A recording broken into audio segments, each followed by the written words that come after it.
de qué es lo que esos candidatos o partidos están proponiendo. Quizás sea difícil que alguien lea todos los planes de gobierno porque hay partidos que evidentemente va a desechar por causas obvias, pero en aquellos en los cuales considera emitir su voto, pienso que es importante leerlos y considerar distintos aspectos. Hay que verificar las posiciones en relación con la segunda tabla de la ley, y si bien esto pudiese ser un estudio mucho más amplio, aún tan solo contrastar los candidatos con sus opiniones o sus partidos, con los principios y aquellas cosas que están incorporadas en el plan de gobierno, con la segunda tabla de la ley ya tenemos abundante material para poder tener una decisión más sabia. Y en tercer lugar, orar intensamente para tener un voto sabio, es decir, que Dios nos dé sabiduría a la hora de realizar esta responsabilidad civil. Y orar también por aquel que gobierne, porque es posible que gobierne a alguien que no sea el candidato que votamos.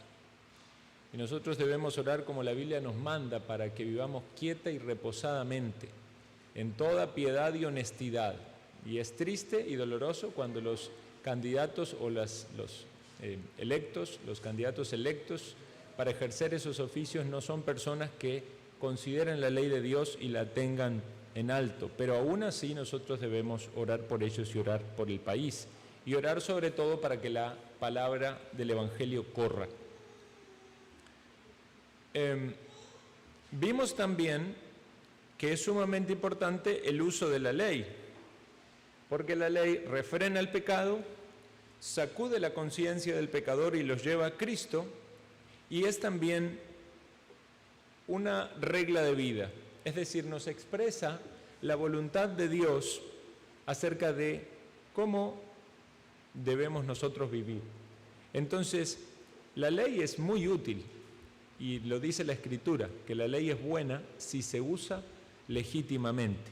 Entonces, no vamos detrás de la ley como un medio de justificación, lo cual se opone al Evangelio, pero vamos a tomar la ley con mucha sabiduría de Dios para aplicarla a nuestra vida y así honrar al Señor. Entonces, los aspectos a evaluar de la segunda tabla de la ley. Lo que yo pretendo hacer ahora, y realmente creo que no me va a dar el tiempo, vamos a correr sobre todo en los últimos 2 mandamientos, pero es hacer un vistazo de cada uno de estos mandamientos de la segunda tabla de la ley y considerar entonces preguntas que nos tenemos que hacer a la hora de evaluar esos candidatos con la segunda tabla de la ley. En la segunda tabla de la ley dice: honra a tu padre y a tu madre, no matarás, no cometerás adulterio, no hurtarás, no hablarás contra tu prójimo falso testimonio y no codiciarás. Bueno, algunos de estos mandamientos ahí un poco resumidos. Vamos a comenzar entonces por el 5.º mandamiento. El 5.º mandamiento dice: honra a tu padre y a tu madre, para que tus días se alarguen en la tierra que Jehová tu Dios te da. Éxodo 20:12. En este mandamiento nosotros tenemos incluido esta idea de la familia como una institución determinada por Dios y vital y básica en la ciudad. Es decir, la familia existe antes que exista el Estado. Dios creó, ¿verdad?, a Adán y a Eva, y luego ellos tuvieron hijos y conformaron una familia. Y aunque la ley vino mucho tiempo después, la ley escrita en los corazones, ¿verdad?, de cada persona, y aún entre los gentiles, los cuales no recibieron la ley como los judíos, pero son conscientes entonces de esta institución de Dios. Y obviamente nosotros somos bastante conscientes hoy en día de cómo Satanás y el mundo quiere atacar esta institución de la familia y va a procurar por todos los medios destruir esta base de la sociedad. Por eso cuando el mandamiento dice, honra a tu padre y a tu madre, está ciertamente dando una definición de lo que es una familia. Una familia está constituida por un padre y una madre y los hijos, que son aquellos que deben honrar a sus progenitores. Entendemos entonces ahí también el matrimonio, ¿verdad?, entre un hombre y una mujer, y entendemos que los hijos deben honrar a sus padres. Entonces, consideramos qué es una familia en base a lo que Dios nos dice en su palabra, y ya tan solo al tomar un mandamiento, vemos que hay allí definiciones implícitas, de que hay un padre, de que hay una madre, y de que los hijos deben honrarlos. ¿Qué es honrar? Podemos hablar de obediencia, podemos hablar de respeto, pero es más que eso, ¿verdad?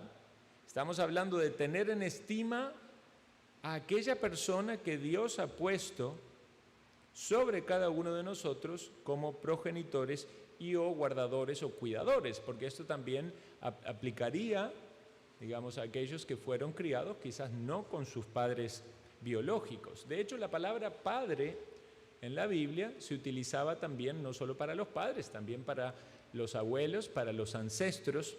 También se utiliza en el sentido de autoridades civiles, ¿verdad? De autoridades dentro de una nación. Se hablaba de alguien como un padre, ¿verdad? Y se decía de David nuestro padre, y no era que eran directamente descendientes de David, sino del rol que él ocupaba. Entonces, es importante considerar también la importancia de la autoridad. Porque el hecho de que haya en una familia niños que están siendo, ¿verdad?, están siendo criados, su desarrollo en las distintas instancias, ¿verdad?, cuando son bebés quizás que son muy dependientes, pero ya cuando van comprendiendo acerca de lo que es bueno, lo que es malo, y van actuando según la inclinación propia del corazón del ser humano, y se va manifestando una inclinación hacia el pecado, una rebeldía, la desobediencia. Ahí es importante que ellos entiendan que Dios colocó sobre ellos una autoridad. Eso es para el propio beneficio de esos niños, que tengan autoridad, que tengan quien no solo le proveen y los socorren, sino que también marcan los límites.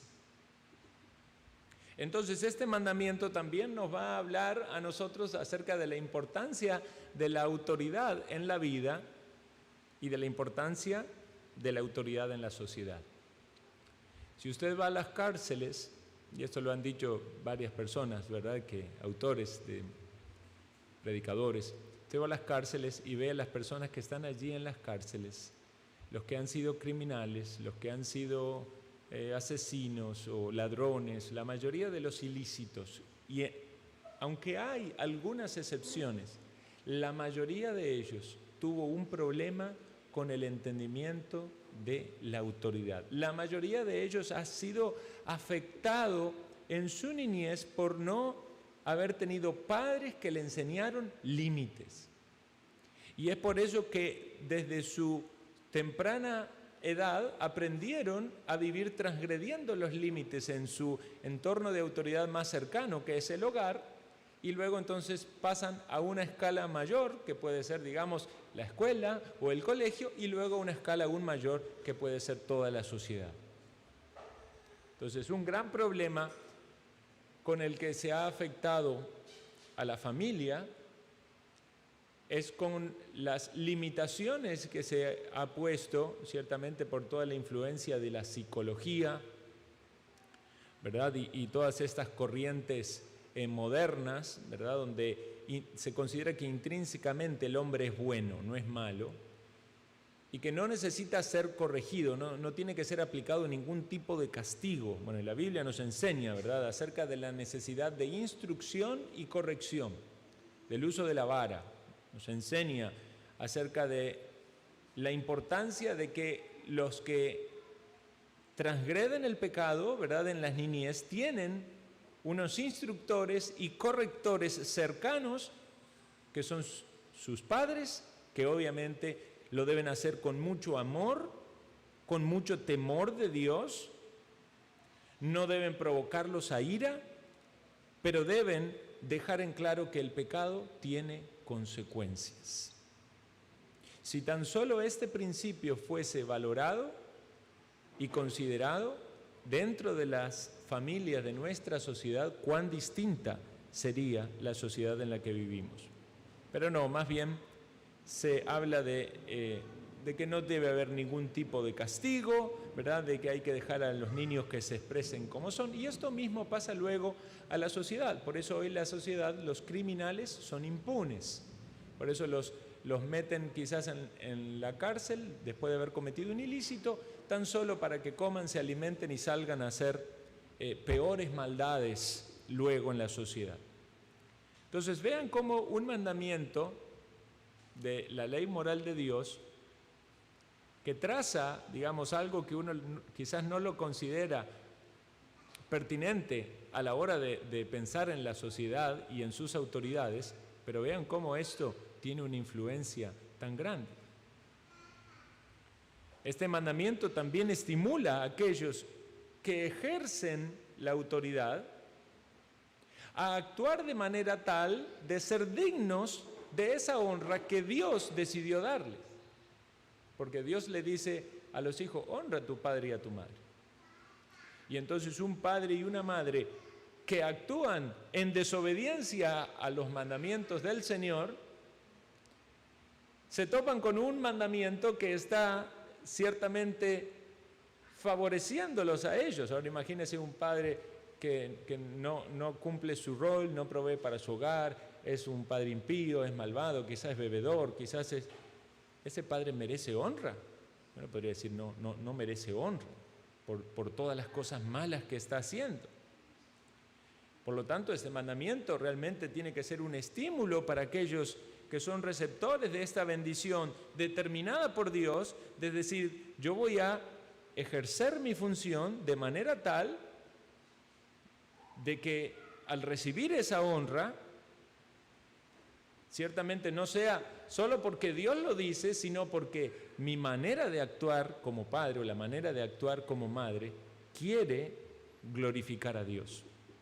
De ahí la importancia de que los padres provean para sus hijos, instruyan a sus hijos en el temor del Señor, los corrijan o los disciplinen, pero vivan una vida que sea conforme al resto de los mandamientos y no tomarse de este mandamiento para exigir el beneficio personal o la honra o la estima o incluso la obediencia en detrimento de todos los otros mandamientos. Porque ciertamente si un padre manda a un hijo a hacer algo malo, le dice el padre, andá y robale a aquel, como hay padres que lo hacen, ese hijo no debe obedecer a ese padre y no debe honrar a ese padre en eso. Entendemos claramente que le puede respetar y puede mantener una honra general con su conducta en cuanto a no incurrir en ofensas o algo así, pero debe ponerse del lado de lo que Dios dice en su palabra y oponerse a toda impiedad. Entonces, tan solo estamos considerando este mandamiento. Honra a tu padre y a tu madre. Entonces, vean las implicancias. ¿Qué opina el candidato que voy a votar o que considero en la votación sobre la familia? ¿Cuál es el concepto que tiene de una familia? ¿Qué importancia tiene la autoridad en la sociedad para ese candidato? Porque estamos hablando de que este mandamiento tiene que ver con la autoridad. Una autoridad que simplemente impone cualquier tipo de medida solamente por el capricho de lo que quiere o porque realmente esa medida pretende glorificar a Dios. Una autoridad que se ejerce para el bien o que se ejerce para el mal. por el otro lado, de qué manera la autoridad, como en la función pública, va a tratar con los rebeldes. Entonces aquí usted puede investigar a cierto candidato sobre el entendimiento de la familia, puede investigar a cierto candidato sobre el entendimiento que tiene de la autoridad, si es una autoridad abusiva o si es una autoridad medida y correcta de acuerdo a lo que es bueno. Y también, por ejemplo, ¿qué opina ese candidato sobre la manera de tratar a aquellos que quebrantan la autoridad? ¿Qué opina ese candidato sobre combatir la violencia?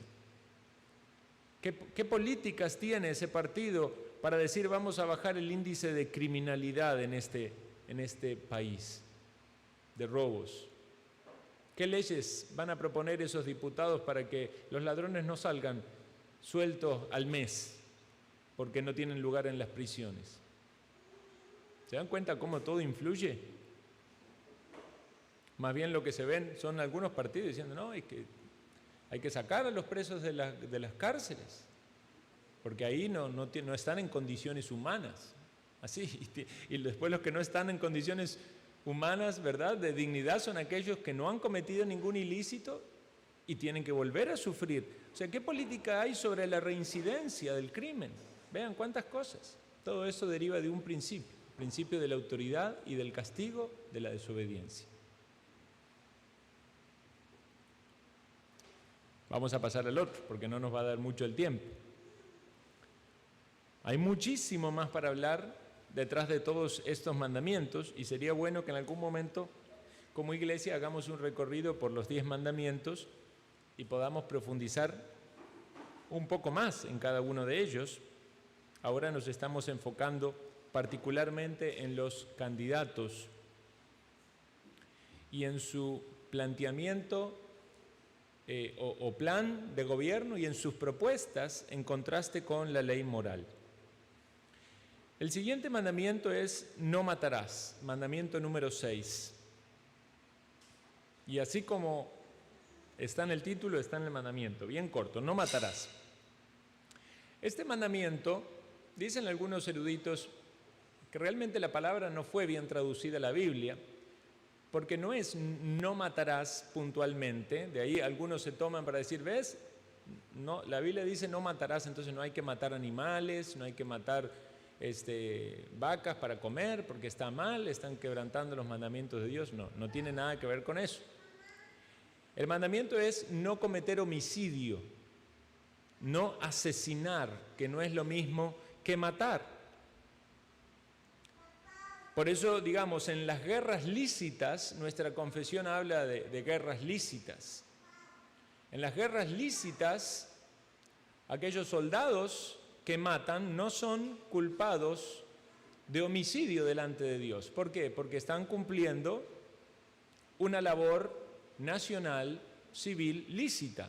Por ejemplo, un país que tiene que defenderse de una invasión extranjera. Es una guerra lícita. Algunos, entendiendo este mandamiento, no matarás, no quieren ir a la guerra, ¿verdad? Porque no quieren matar pensando que transgrede el mandamiento de Dios. Bueno, ciertamente si es una guerra ilícita, pudiera ser eso la transgresión al mandamiento. Pero debemos entonces entender que en este mandamiento hay excepciones que no calzan allí.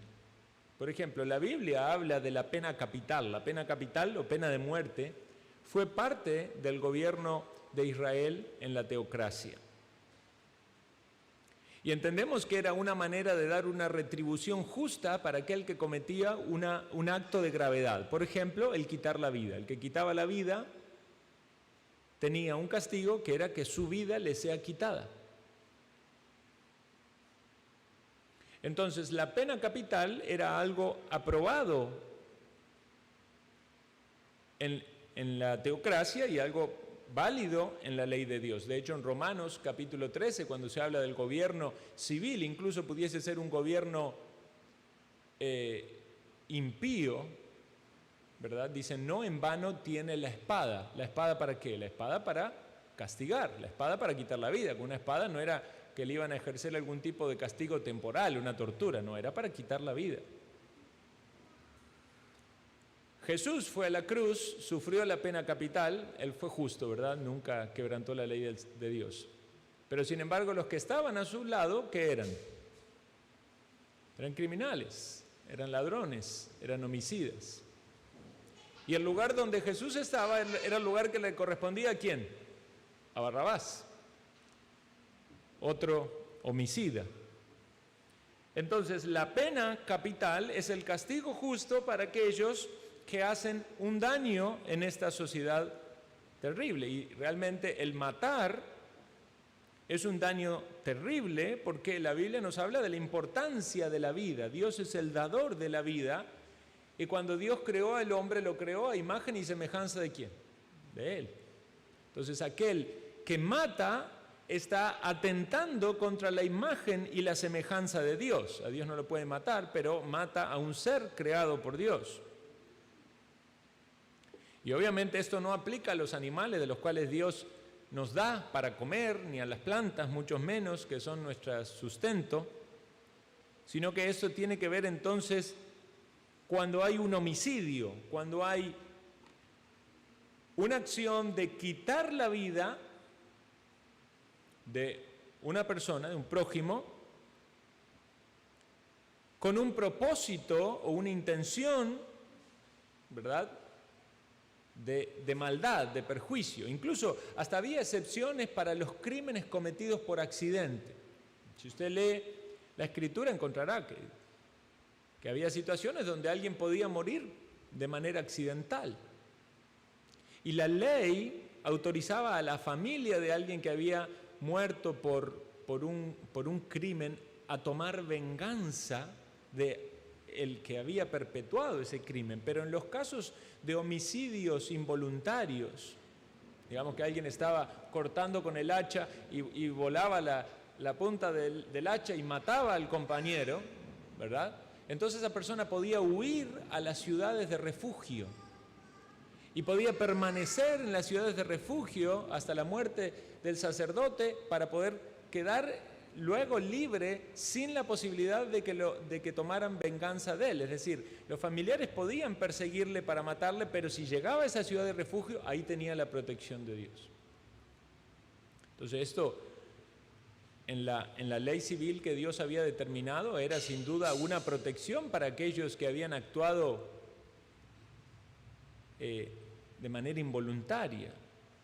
Pero vean cómo se tenía en consideración, por un lado, darle la posibilidad a los familiares de vengar una muerte, y esta pena capital ejecutada por el pueblo era autorizada por Dios,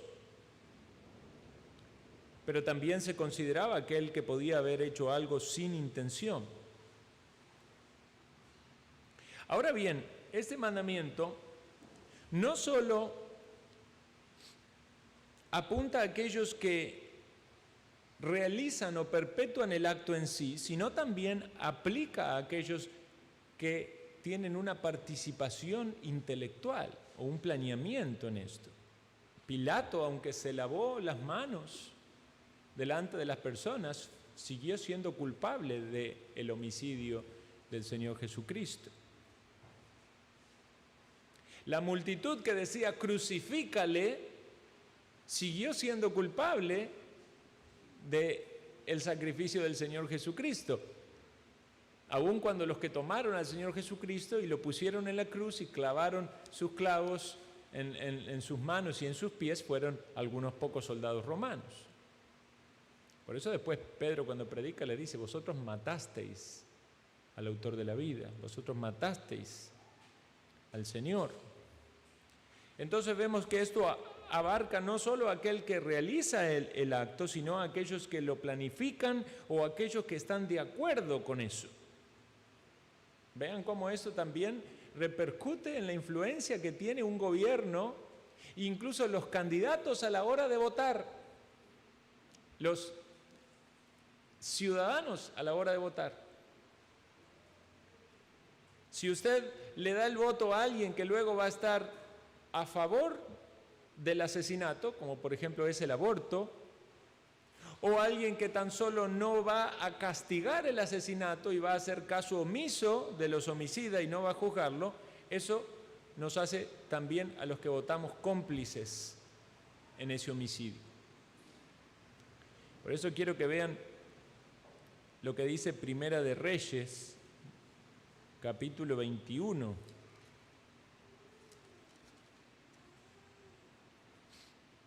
Es donde se relata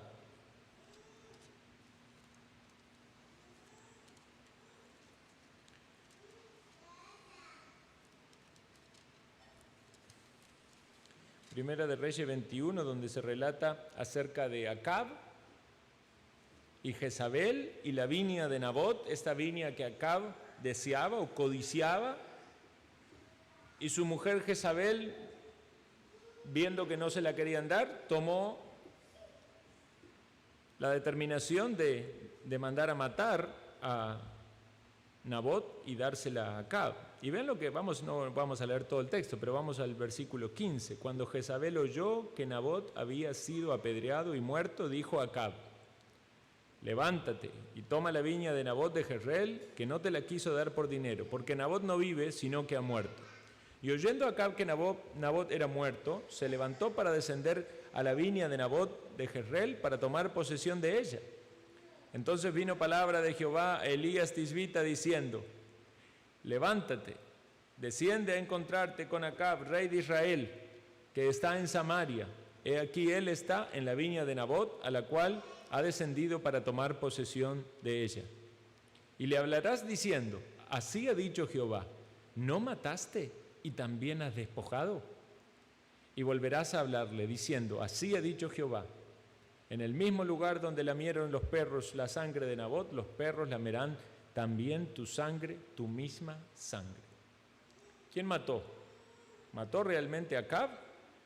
No perpetró el hecho, pero él, por no actuar correctamente y juzgar correctamente acerca del homicidio, él se hizo culpable de homicidio. Entonces, es terrible, hermanos, pensar de que no tan solamente participa en el homicidio aquel que realiza el homicidio, sino aquel que lo aprueba y aquel que no juzga a los homicidas. Y en este aspecto vemos una total dejadez de los gobiernos a hacer lo que deben hacer de acuerdo a la ley de Dios. Quisiera nada más tomar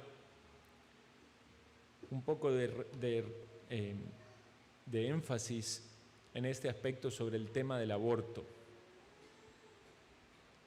Muchos candidatos pueden estar de acuerdo con el aborto, y eso haría que de plano un creyente rechazase a ese candidato, por lo que estamos viendo aquí en la palabra de Dios.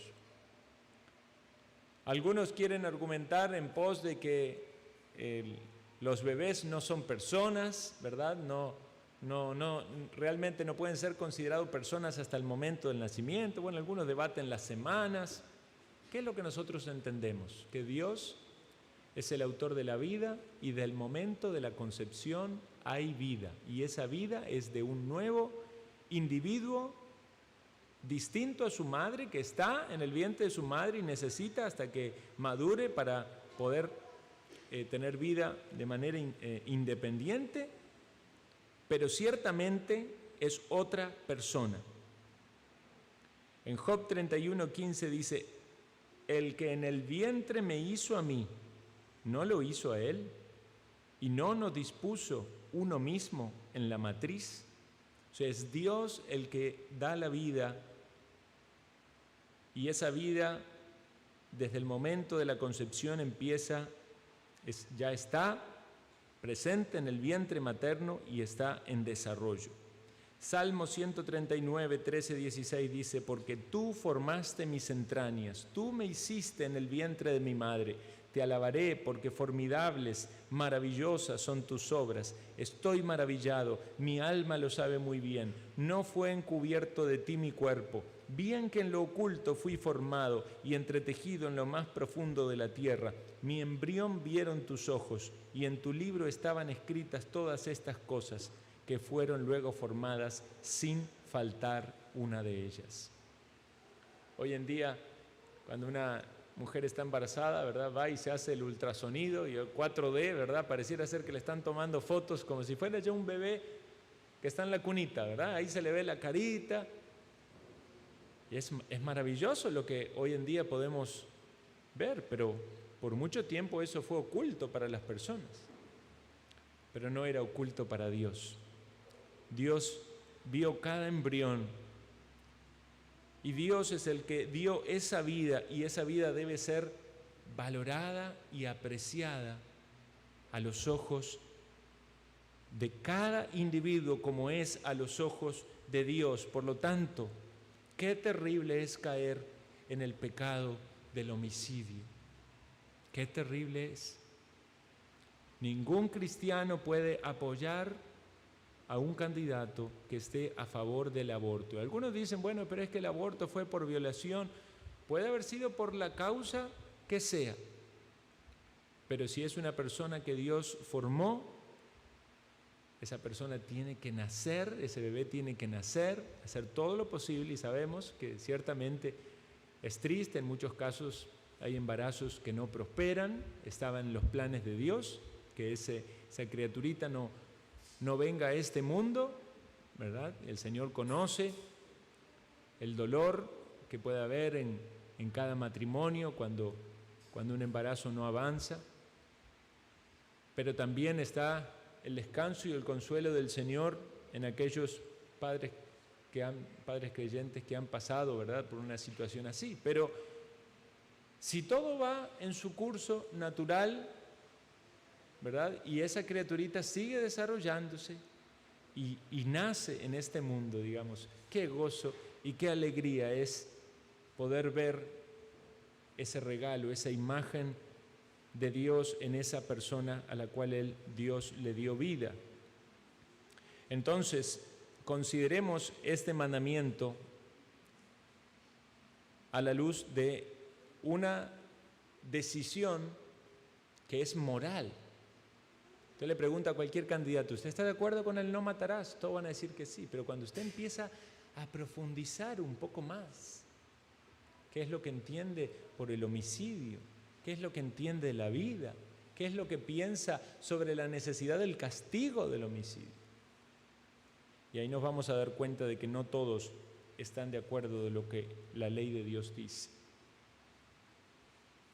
Vamos al séptimo mandamiento. Séptimo mandamiento.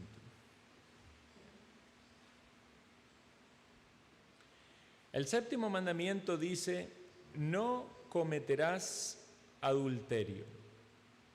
No cometerás adulterio.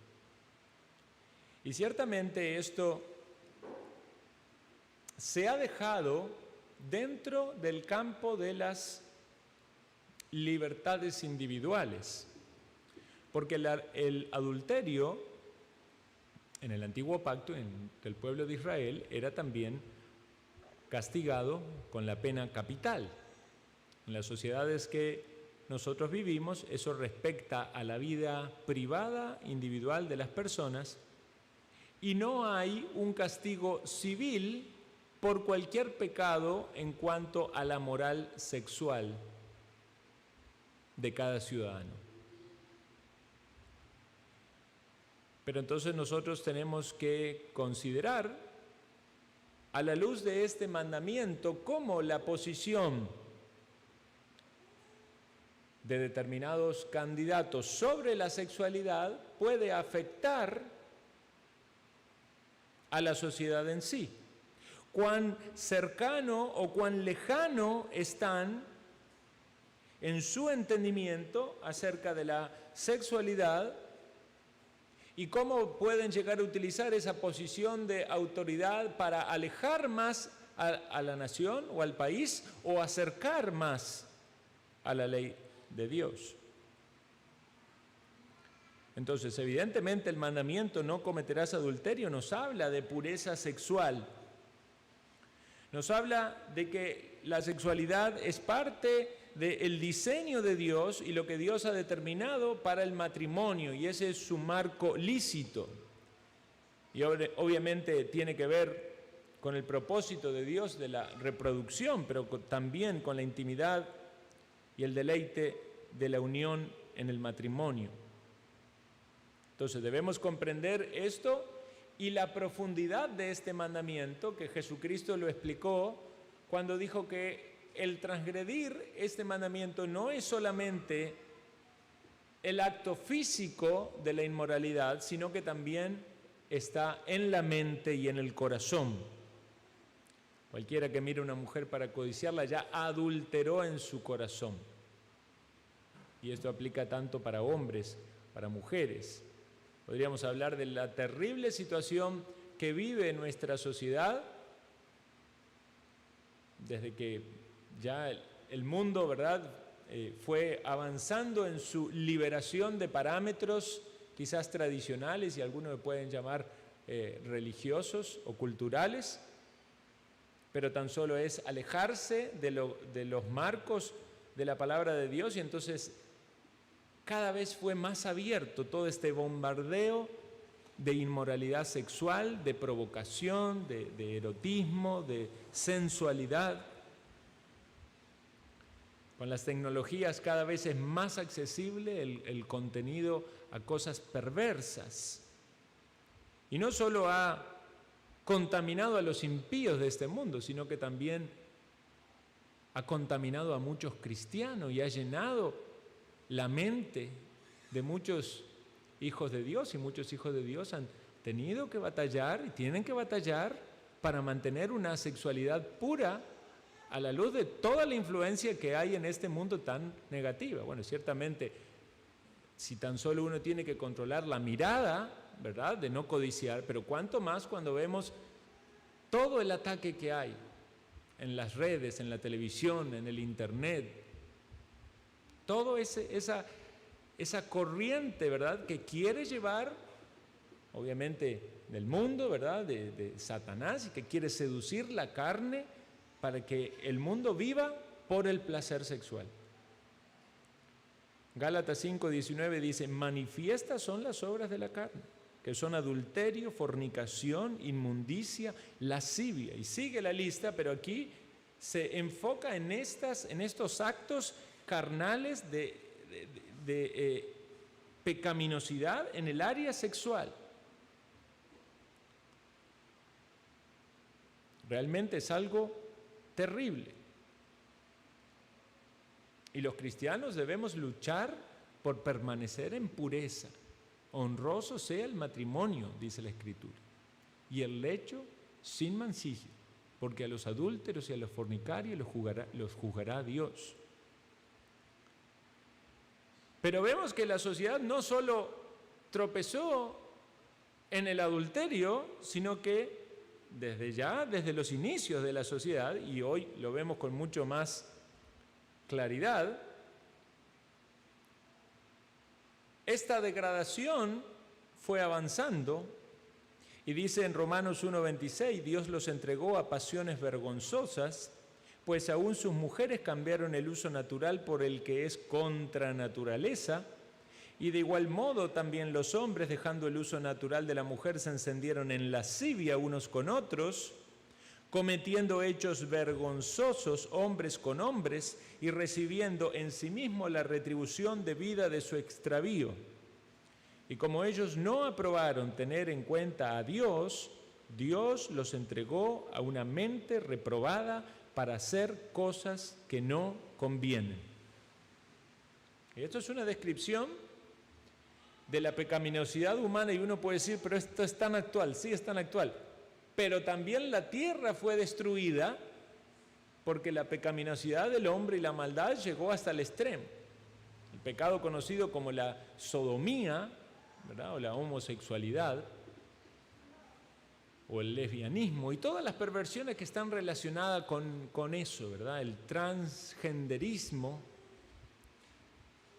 todas estas cosas de las cuales hoy el mundo se jacta de orgullo, la Biblia las condena y dice que son pecados de los cuales el ser humano debe arrepentirse, y debemos dejar en claro aquí, porque algunos dicen estamos discriminando a alguien, es un discurso de odio.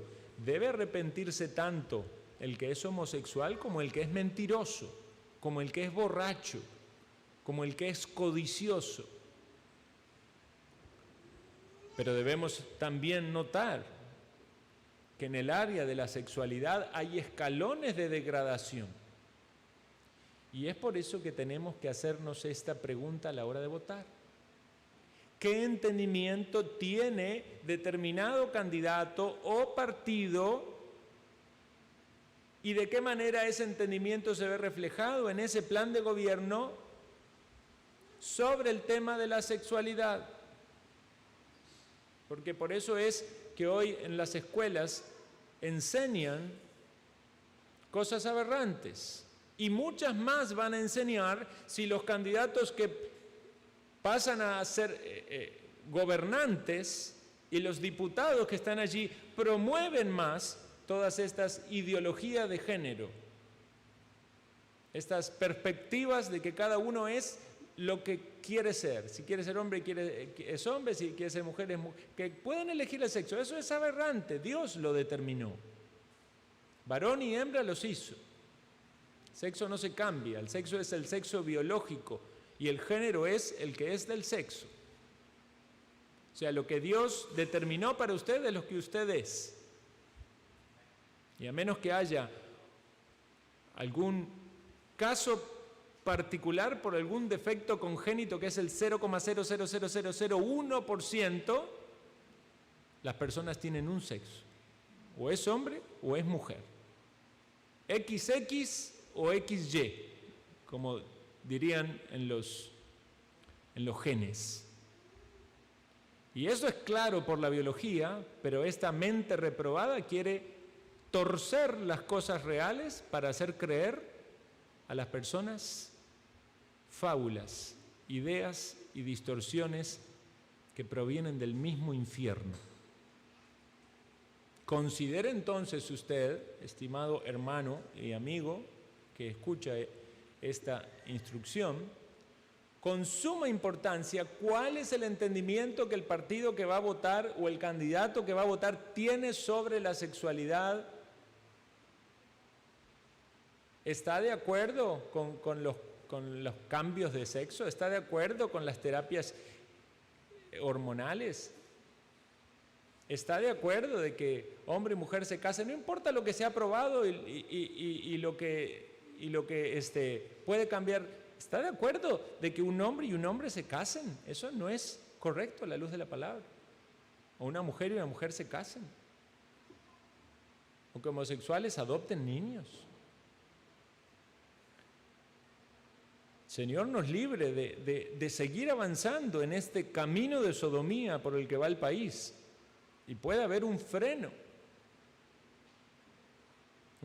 a toda esta maldad. Por lo menos,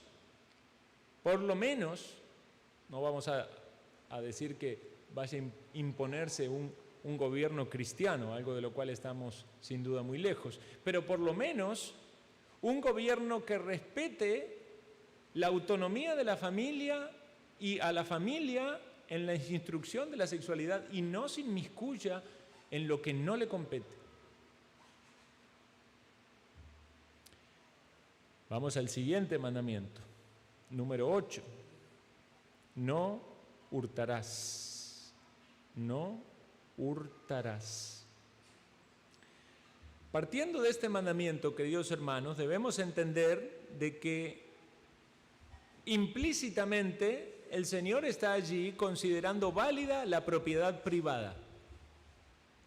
Porque si hay robo es porque a alguien le pertenece. Por lo tanto, aquellos partidos que se inclinan a rechazar la idea de propiedad privada en beneficio de una propiedad en común o de comunidad, ¿verdad? Ya partimos de un error. Ya se oponen a este mandamiento. ¿Por qué hay propiedades privadas? Porque Dios manda a trabajar y el trabajo es para el sustento. 6 días trabajarás, ¿verdad? Y el trabajo es para proveer para el sustento personal, individual y familiar. Y ciertamente en nada hay de malo de que por medio del trabajo honesto alguien prospere. De hecho, uno lee en la Biblia de los patriarcas, la mayoría de ellos que tenían ganados, prosperaron, Dios los bendijo. Se reprodujeron muchos animales y contrataban personas para que trabajen para ellos. Le pagaban un salario, un jornal, y ellos tenían más animales y más animales. Y también algunos tenían tierras. Entonces el trabajo es lícito, la propiedad privada es lícita. Entonces debemos considerar de que robar es algo realmente malo porque Dios concede a las personas que por medio de su trabajo adquieren bienes o prosperan y adquieren tierras, puedan tenerla de manera lícita. Entonces, el robo es porque no quiere ir y tomarle a otro lo que no le corresponde a esa otra persona, que Dios se lo dio por fruto de ese trabajo. Debemos preguntarnos aquí cuáles serían las políticas que tal o cual candidato va a tener sobre el robo. Lo hablamos antes en el mandamiento de los padres acerca de la autoridad y la criminalidad, ahora lo podemos aplicar aquí. No, podría cuestionar a un candidato y decir, ¿usted va a cambiar alguna de las leyes en cuanto al robo? Porque los ladrones están sueltos por todas las calles y si alguien se mete a su casa y roba una bicicleta, esa persona por robar una bicicleta no va a ir a prisión. O sea, prácticamente lo que estamos viviendo son ciudades o países donde el robo no es condenado.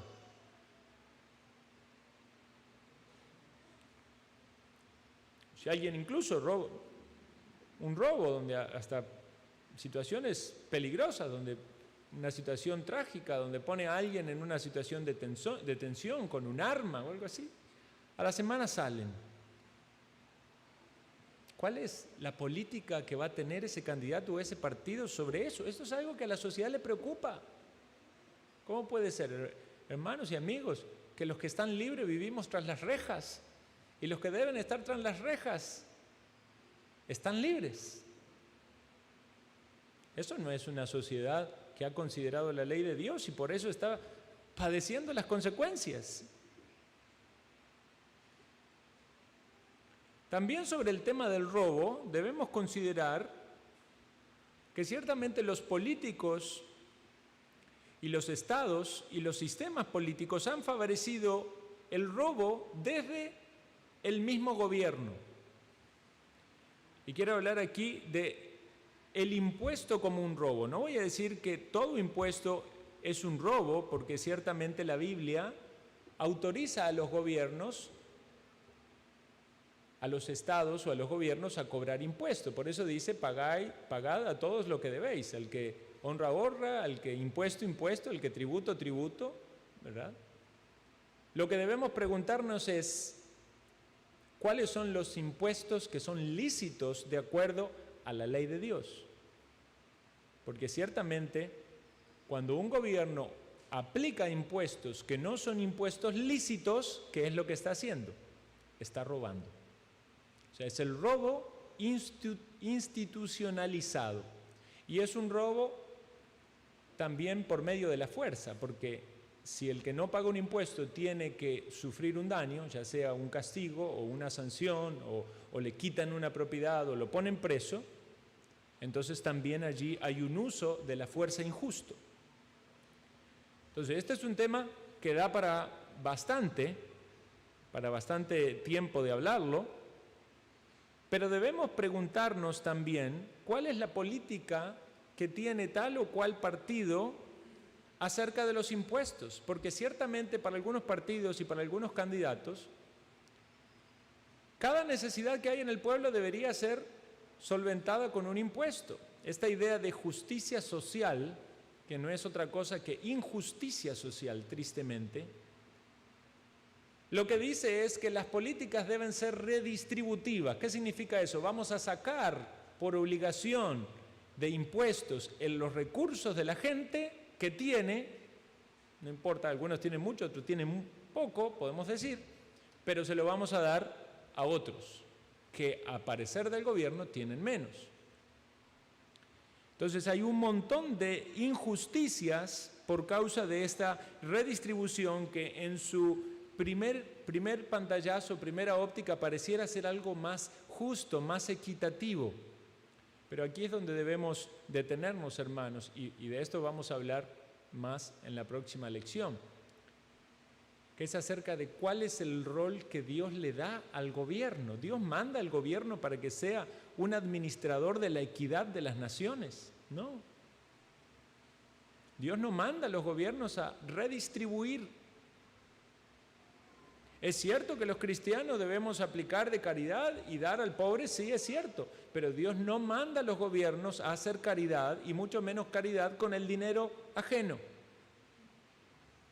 Debemos tener entonces sumo cuidado acerca de las políticas que tienen los partidos o los candidatos acerca de los impuestos. Si hay un candidato que quiere poner más impuestos con todos los que ya tenemos y con muchos de ellos que son ilícitos, replantéese si ese impuesto no es un robo.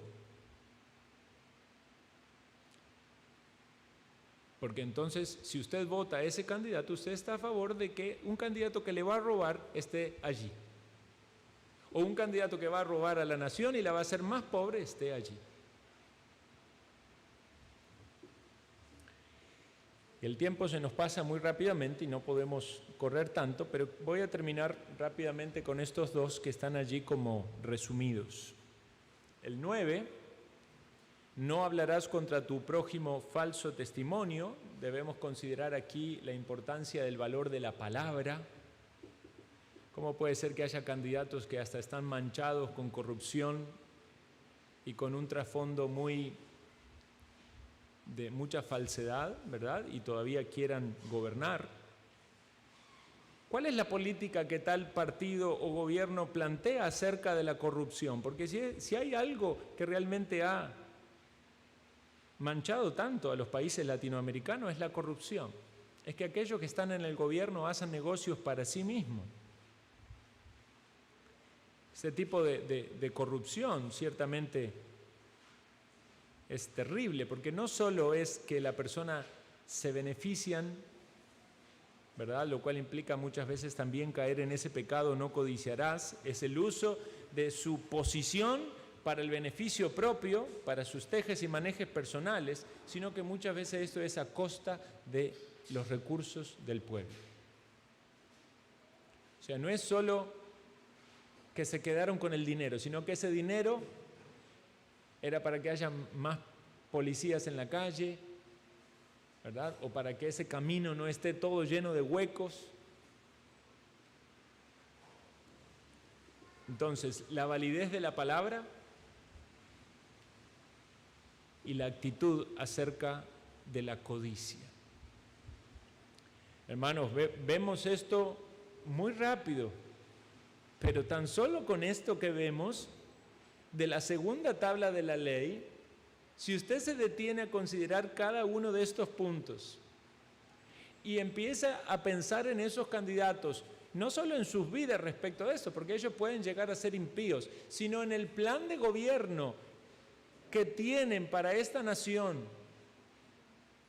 y en las decisiones que van a tomar, que van a afectar esta nación, no solo el presidente o vicepresidente, sino los diputados, que son los que proponen y aprueban las leyes.